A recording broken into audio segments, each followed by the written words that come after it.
Ils ne devaient rester ici que 3 heures en escale après des vacances en Thaïlande et sont finalement bloqués au Qatar depuis 9 jours. Cette famille de Marseillais prend son mal en patience, les yeux rivés sur le téléphone, pour trouver un moyen de quitter le pays. Tous les jours, je consulte tout le temps pour savoir à peu près s'il y a des possibilités de départ. Des fois, c'est hors de prix, des fois, il n'y en a pas, comme là. L'espace aérien du Qatar est fermé. Alors la famille envisage de se débrouiller toute seule, en passant par l'Arabie Saoudite voisine. Il faut compter au moins 750 €, plus le prix des visas.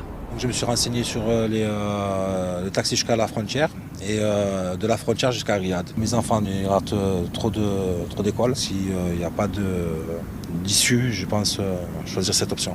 En tout, 7500 Français bloqués dans les pays du Moyen-Orient demandent à être rapatriés. Alors face au manque de vols, certaines compagnies privées proposent des solutions très onéreuses. Rentrer en jet privé depuis certains pays, c'est possible.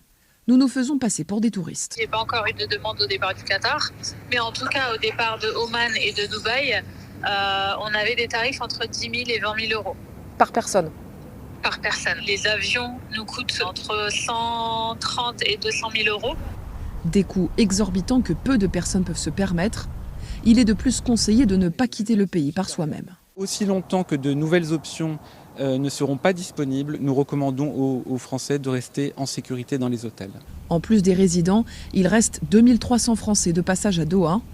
Des vols de rapatriement pourraient progressivement être mis en place.